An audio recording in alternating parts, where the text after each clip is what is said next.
अस्सलाम वालेकुम स्टूडेंट्स आज हम MCQs करेंगे 2023 के 10th क्लास जर्नल ग्रुप।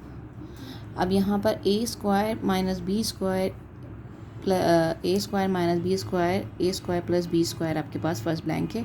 अब इसको उन्होंने पूछा हुआ है कि ये किसके इक्वल होते हैं।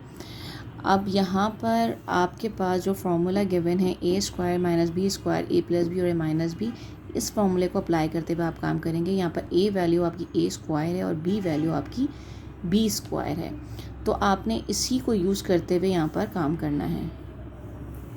अब यहाँ पे a का स्क्वायर यानी कि ये a का स्क्वायर का मतलब क्या होगा, यहाँ पर a स्क्वायर का स्क्वायर, क्योंकि ये वाली वैल्यू हमें गिवन है, हमने इसमें कन्वर्ट करना है। a स्क्वायर का स्क्वायर माइनस बी स्क्वायर का स्क्वायर, हम इसको खोलेंगे ब्रैकेट को, तो a4 माइनस b4 बन जाएगा। इसके बाद आपके पास दूसरा क्वेश्चन ये है फैक्टराइजेशन के हवाले से।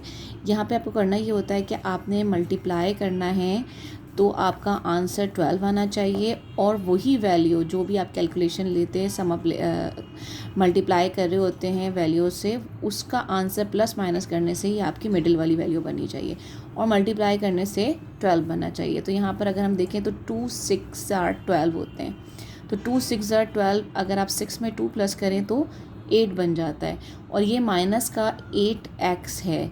तो आपने वैल्यू इसी तरह से बनानी है। यहाँ पर प्लस माइनस आप कुछ भी ले सकते हैं, लेकिन दोनों को वैल्यू को बनाने के लिए माइनस 2x माइनस 6x लिया जाएगा, क्योंकि माइनस माइनस प्लस होते हैं, तो ये 8x की वैल्यू बन जाएगी।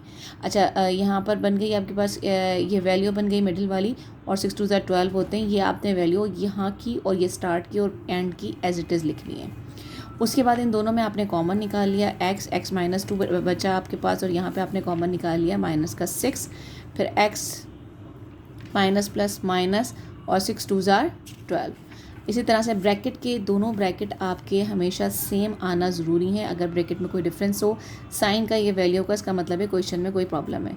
तो आपने ये सबसे पहले एक ब्रैकेट की वैल्यू उतारी और उसके बाद x माइनस 6 आपने सेकंड वैल्यू उतार ली।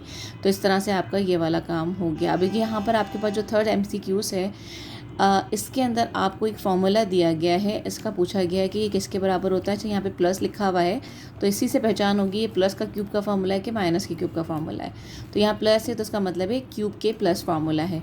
इसके बाद ये मैट्रिक्स है, इसको आपने ऐड करना है, सम अप करना है। सम अप करने का तरीका क्या होता है कि आप राइट साइड को राइट साइड से, लेफ़्ट साइड को लेफ़्ट साइड से जो है वो प्लस करते हैं। 4 + 1 5 + 3, इसी तरह से 2 + 2 और 6 + -4 हमने ब्रैकेट में लिख दिया। अब 4 1 5 होते हैं, 5 3 8, 2 + 2 4। अब यहाँ पे प्लस माइनस माइनस करेंगे, तो 6 में से 4 को माइनस करेंगे तो आपके पास 2 रिमाइंडर आएगा। इसी तरह से half of diameter is called radius. आपको पता है डायमीटर का मतलब ये होता है हाफ ऑफ सर्कल, डायमीटर होता है। और डायमीटर यहाँ से ऊपर मतलब टिप टू टिप, ये जो है वो लेंथ डायमीटर कहलाती है। अगर हम हाफ लें, इसका कंप्लीट ना लें, मिडिल से लेकर आपका कॉर्नर तक, तो ये आपका रेडियस कहलाता है। तो इसलिए half of diameter is called radius.